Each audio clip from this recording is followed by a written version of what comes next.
PixelTools has just released the 3-strip collection. It's a brand new DCTL and Powergrade collection that uses an RGB mixer style approach to emulate 2-strip style color palettes with 3-strip style saturation. I've been testing it out on a bunch of different shots recently, and in this video I want to go over what it does really well, what you need to be careful of, and where I would personally use it in a professional grading situation. This video isn't sponsored, these are my actual honest thoughts.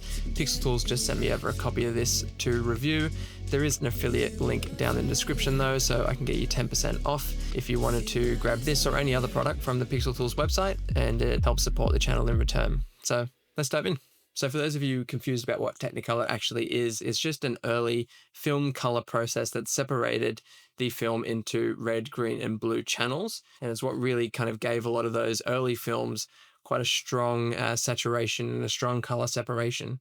We have an example here from the Leonardo DiCaprio film Aviator that was going for a really strong two-tone look. If we pull up a still here, you can see just how strong this look was. Leonardo's on a golf course here, but the grass and the trees are just super desaturated and like a real strong teal. And you can see that in our vector scope too. There's really only 2 hues across the entire image. Bright sunny day, green grass, and it all just goes into this crazy blue and red color palette. So just a quick note on what we're doing with our color management.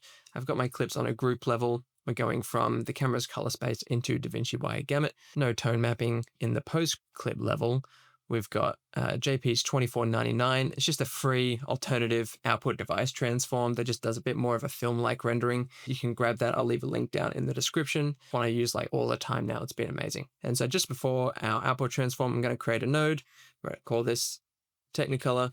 And I'm going to drag on a DCTL. So open our effects library, search for DCTL, and drag that onto the node. I'm going to scroll down to our PixelTools collections. Down the very bottom, we have our 3-strip. And straight away, you can see it already having an effect on the image and on the vector scope, really compressing those colors towards that crazy blue and red that we saw back in the Aviator there. This first slider controls the strength of the effect. And if we dial that all the way to 1, you can see it having a super punchy effect on our image. And you can see the same down on our vector scope here. It really is just limiting it to those 2 precise hues. Not one that I would use on every project, but it's a very stylistic effect. Now, before we start changing anything with this DCTL, the most important thing is to come down to your transfer function and make sure that we're set to the right one. At the moment, it defaults to Gamma 2.4, but we're working in the DaVinci Intermediate color space. I'm going to go ahead and select that. That just ensures that we're not going to get any weird artifacting or banding or clipping. So this crosstalk slider at the very top here is essentially the strength slider. So if we dial that all the way back, we're having no effect on the image.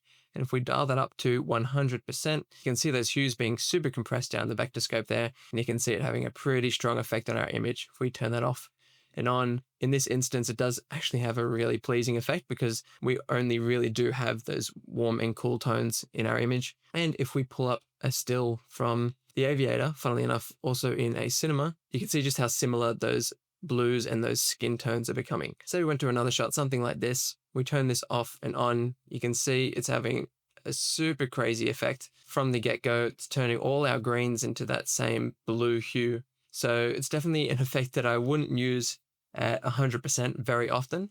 And in fact, I'd probably leave it around the 20 to 40% range just to do a little bit of slight hue compression, but not to just overcook our image. Now, just for a better example of what this is doing, I'm just going to pull up the RGB chips DCTL. We've got it set to continuous now, so we've got nice smooth hue ranges.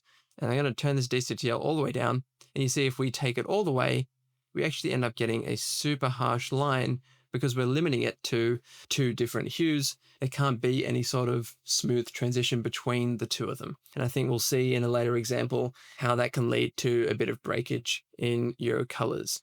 Straight underneath our crosstalk, we have our Protect Red slider, and that's just going to determine how much of the reds in our image actually stay protected and aren't affected as much by this split toning that's going on. So you see, if we dial that all the way back to 0, they're unprotected, and you can see on our vector scope that they're being totally compressed into that one line. But if we dial this up, you can see it having less and less of an effect on the reds in our image. And you can see that on our image too. You can see we're getting some of those warmer yellowy skin tones back, some of those oranges in the handle there. We also do have some skin tone options. Right at the bottom here, we have an anchor skin checkbox. And if we turn that off, you can see we are getting the truest form of this split toning effect. And these skin tones now are looking much closer to what we were getting in the aviator examples here. If we go back to our cinema shot, you can see just how close these two are feeling in terms of their color palette. So that kind of lets you take that creative decision about whether you want to anchor your skin tones in something natural or whether you just let the effect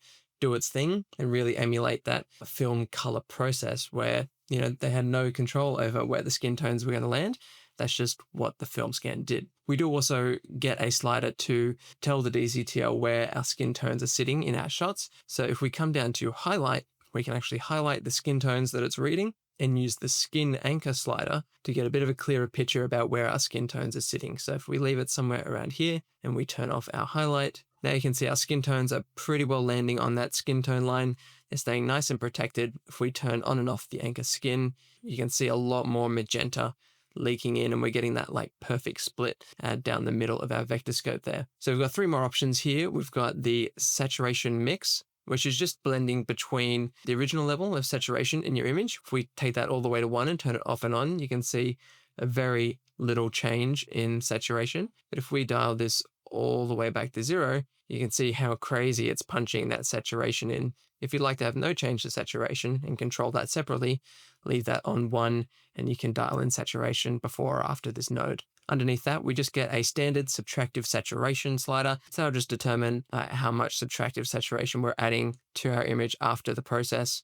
You can see very easy to crank that one a little too far, but we can also take it all the way down to no saturation whatsoever. So a handy slider if you just wanted to tweak a little bit of saturation while we're playing around with these split tones. And the very last one, a classic, we're just blending between having no effect on the image and the full strength of the DCTL. I think somewhere around 30% here. It's taking a lot of the yellows out of the backlight on the hair, and it's taking all of our cooler tones towards a real nice teal. We can see that in the light in the background here and on the shirt.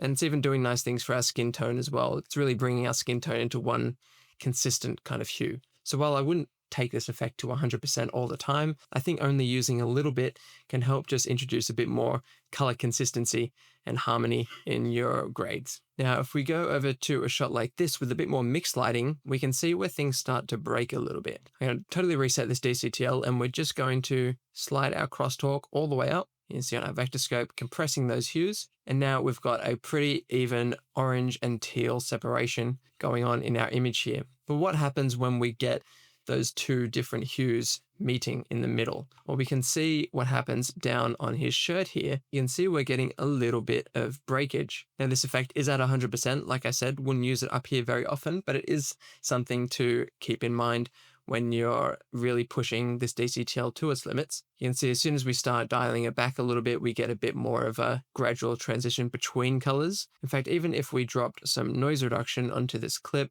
and we really smooth things out, if we go back to our Technicolor strip, you can see even with things nice and smooth, no noise, you can see it will still create a very harsh distinction between the two tones in our image. You can see it really only goes away when we pull it back to around 60 to 70%. So just something to keep an eye out for, just to save the color in your images breaking apart. Some examples of better scenes could be found at places like the beach, where we're already getting those orange and red tones. So you can see here it's having quite a nice effect. It's unifying her skin, the sand, her jumper, and really giving that a nice contrast with the blue of the sky and the water. So that can be really helpful in kind of coming up with some cleaner color palettes, or just bringing all the hues in your image a bit closer together for some consistency. You can see it really just makes things feel a bit more unified, a bit more harmonious. Even in something like this from the same film, already we've got those oranges in the skin tones and the blues on the jumper as part of the scene. So when we introduce some of this effect, it's going to do our image justice because there's already a basis for that color separation in our shot. So I think that's something good to keep in mind, is that this effect works best when there's already something in the shot that is giving you the basis for that split tone, whether it's the production design or the location with the blue water and the orange sand. Going back to something like shooting outdoors with a lot of greenery, this can definitely have a pretty strong effect pretty quickly. Now, while it's not a terrible effect, it's probably worth coming into it with a good amount of intention and not just slapping it on there because it looks cool.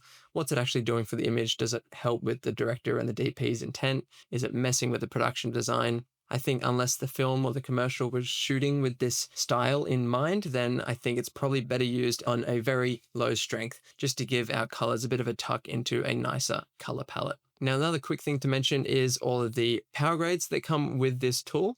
So if we go into our 3-strip power grades here, we get a few presets, some that are actually using the DCTL and some that are actually separating the red, green, and blue channels of your image through the RGB mixer. So see if we drop on a 2-strip Technicolor look here and we go into our RGB mixer, you can see they've made some manipulations to our blue output to give us those blue and red Technicolor hues. We also have a 2-strip blue and yellow power grade.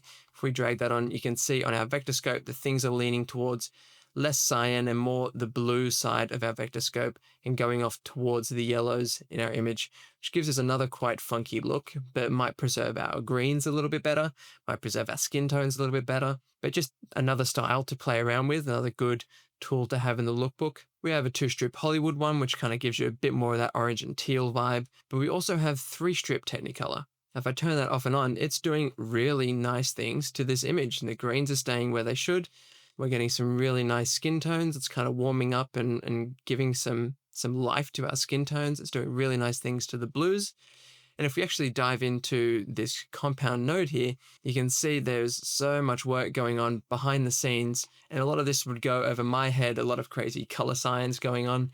But you can see that they are actually following the process of taking our image and separating it into our red, green, and blue channels, and then recombining everything to give us that stylized Technicolor look, kind of emulating that film process digitally, which is super cool. So there you go, that's the Technicolor collection. It's a really interesting tool to have in your look development toolkit, especially if you're going for really stylized looks, but also if you just want a little bit more color cohesion in your grades. As you can see, it works really well in the right environments, especially when you're using it in, a shot with a color palette that already has a bit of those split tone elements going on.